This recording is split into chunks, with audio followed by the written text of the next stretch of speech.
Audrey Brashich is a journalist and former fashion model who has worked in the complex world of image making. Today, some young girls are Botoxing, waxing, and wearing provocative clothes before they are out of grade school.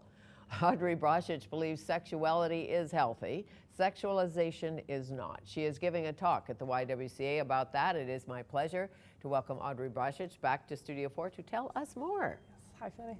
Nice to see you again. Really nice to be back. The YWCA talk is about sexualization and sexuality, sexuality healthy, sexualization not. What's the difference? Well, the difference really is looking at sexualization, meaning teaching women, particularly girls at this point, that their value is coming from how sexy they are, how hot they are. And if you look at the trend in advertisements and other sort of pop culture phenomenon right now, that's really the message that's going out to young girls. And this talk at the Y is going to sort of break that down and look for some answers. And are there answers? Should we get to that right away? No, we'll get to that later. But so sexuality, good, healthy. Embrace your sexuality. Absolutely. I don't think there's anything wrong with having very frank discussions with girls when they're ready about sexuality and about them wanting to sort of, be comfortable with themselves that way. But when you look at these messages, sort of one that happened this spring was sort of string bikinis from Abercrombie and Fitch that were marketed on their website to the girls who are between 8 and 14. And that's really too young to start hearing these messages about how to use their bodies, how to move in a sexy way, which is what the catalog and what these actual bikinis were sort of setting up for them. String bikinis with padding? Absolutely. Padded push-up is what they had talked about in their catalog. And they since removed that vocabulary from it, but that's how they marketed it to girls. At 8? At 8. That was their age bracket, 8 to 14, because after that it's their teen line and their adult line. Now what about these shape-up sneakers? That's something that's come out from Skechers. And if you look at their online advertising, their commercials, it does look very fun and very engaging for teen girls. But what it's really doing is taking something that's about sports and fitness, two things that we want girls to be involved in and know about, and making it just about getting thin, looking good, toning up. And it's sort of shifting that whole message. It's changing it all. Yes, you might be an elite athlete, but you have to wear a bikini when you play volleyball. Exactly. Not those funny shorts. Yes. They get smaller and smaller, the costumes, and then these shoes, they ostensibly are still for fitness, but they really make it more about the fashion. Why do most young girls buy in? Well, some young girls, not all, but why do some buy in? It's so tough. I mean, in some ways, when they buy in, it really shows how smart they are. They realize that these are the girls, that this is the look that gets the attention, that the guys are talking about, that people are, ogling and getting excited about, and they want it for themselves. Sure. They're actually behaving quite normally for all the stuff we show them. And it's a simple question, why do any of us buy in? They tell us that this beer's the best or this car's the best, and they're good at it, and we say, I'm a nobody without a Jaguar. Yeah, and when you're 8 years old and you haven't had any other influences to help you navigate through it, it's even harder. Well, in the fashion magazines, as you know, because you've been in them, some of the girls that look 20 are 14. Exactly. I mean, the girls start young, and they're sort of taking on a persona and an image that's just not appropriate for that age. But it makes us want to have that body. Of course it does. Like, why not? Tell me about your early modeling days. I got caught up in it, the way I talk about it in the book that I wrote is believing the hype, the celebrity hype. I believed the hype. I thought that if I got into it, that if I had that look, that I would get all of that recognition and reward, sort of, and have it for myself. But I realized also from a young age that label wasn't everything that I thought it would be. And wanting it was taking me away from all of my other interests and the other things that I wanted to achieve, even as a high schooler. So did you feel that being a top model would suggest to people you weren't all that bright? I was concerned about that, and I did, I went to a school where academics were a strong focus, and you really had to choose between the two if you were going to be a student or do something else, and I wanted to be a student. Right, beautiful, but dumb. And it's not so, we know that. Of course it's not. Fabulous, beautiful women who are extremely smart, and you're one of them. Thank you. Graduate of Trinity University, Trinity College in Connecticut, and Brown in Rhode Island, have a master's in? We say American Studies, and it's really looking at the history of popular culture and gender studies and how these things all come together.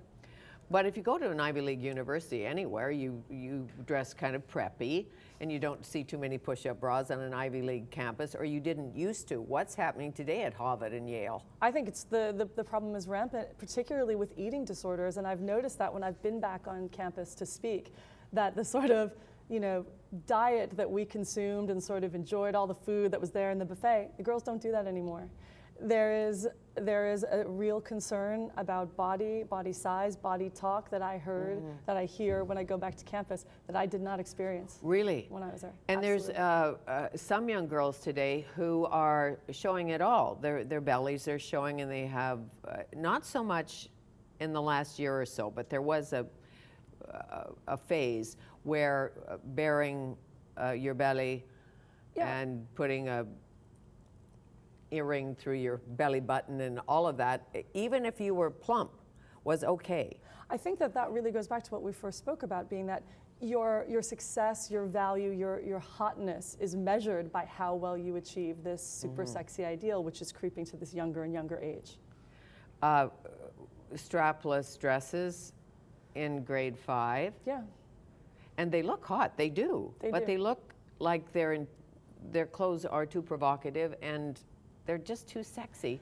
It's like too sexy too soon. That's exactly what it is. And what it does then for the girls is it prevents them, they almost self-censor from a young age of being, well, you know, if I'm wearing these skinny jeans or these high heels, you can't rush out and play soccer or climb the jungle gym, whatever it is that age group is doing, you know, young teens or tweens, young girls or tweens.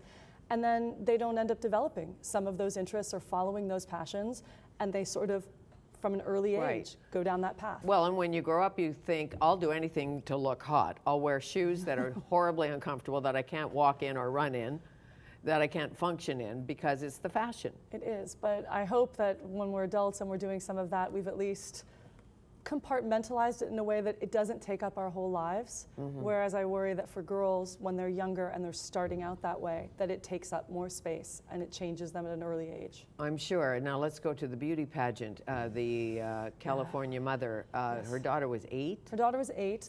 This was happening last month, that she was allegedly, photographed on television though, Botoxing her daughter. And the comments that both the mother and the daughter made it clear that their goal was for her to become a star, and that they believed that doing this from a young age, before there were wrinkles, is the pathway to that. An honorable thing to do. Give her child, she said, a better shot at success. You know, if you're prettier, you have a better shot at success. You may and you may not. But you sometimes get recognized more if you're pretty. You do, and in some ways, how can we blame the mom when this is the whole culture that we're growing up in? Like, she's kind of following the script and acting the way she thinks she's getting her daughter for a good start. Again, though, and then the daughter wins the contest. She probably does. I mean, she probably does. Apparently, the she's poor little girl who has a freckle doesn't. Exactly. The other interesting comment about that, though, is the girl herself was saying that her friends were jealous. So now it's a question of, is that going to be contagious? Are there going to be girls then, hearing about it from their friend and asking their own moms, or looking to those sorts of treatments for themselves at an earlier age? Sure. And I think as we look at our mothers, if your mother was constantly on a diet, always worried about her figure or how she looked, embarrassed in her bathing suit, put the towel around always, that message is strong. Absolutely, because especially until, girls are really out at school and with their peers at sort of, that tween age group, mom is still the biggest role model. So as a mom, what do you say to your 6-year-old daughter or your 8-year-old daughter? They want to keep up, they want the strapless dress, they want the little mini skirt, the provocative string bikini with the push-ups at 10 or 8. I think that there's two sides to that answer. The one is parents must set limits. They have to, because the media and the marketers aren't going to.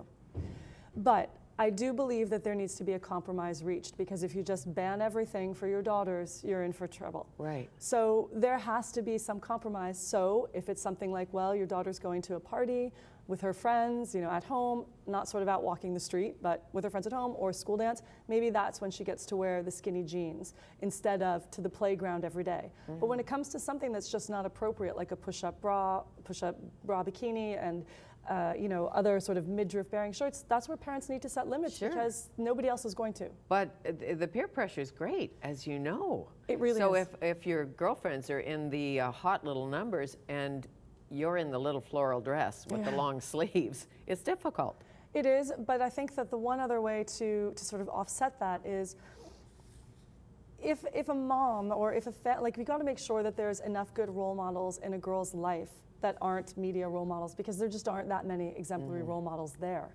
So if that's also between like the girl's friends and the mom and other strong role models, then hopefully they won't only feel that peer pressure. Sure, and when all the moms get together, they can maybe set the rules. That would be great, actually, if they Wouldn't it? discussed it. I think they need to, because they've got to come up with ways that they're going to talk about it to their daughters. Sure, and when I went to school, and I don't think this happens anymore, maybe it does, there were so many rules about what you could wear. We couldn't wear a bow in our hair. Yeah. I thought what did they think about that? Yeah. No bows. I think those are all out the window.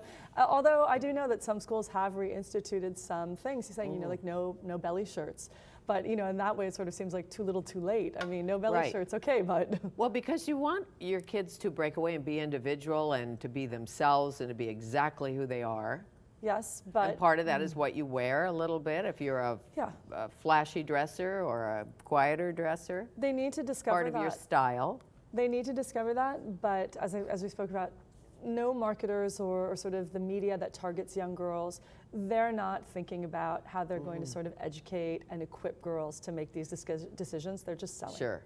And as you know, no matter what age a woman is, there's always something wrong. Most women, right? And you look at your daughters and you say, you are drop dead gorgeous. You have no idea. You don't have a wrinkle. And they think they have a flaw somewhere. Yeah. Like they don't like their hand or their wrist or their ankle. And as a mother, you look at your daughter and say, you're so beautiful. You have no idea how beautiful you are. Wait till you look like me. Yeah, I mean. But it's still about how I look. And that, I think, is also because these media images are targeting girls at a younger age. Like it was, 10 years ago even, that girls weren't exposed to them as young. And there weren't as many sort of cool tween brands the way there is today. Sure, and there's so many options today because you can get tweaked and Botoxed and filled and all of that at 8 or at 80. Yeah. We'll come back with Audrey Brashich. She's a university graduate, master's in studies, women's studies. Yes. Yes. Written this book called All Made Up, A Girl's Guide to Seeing Through Celebrity Hype and Celebrating Real Beauty. We'll come back.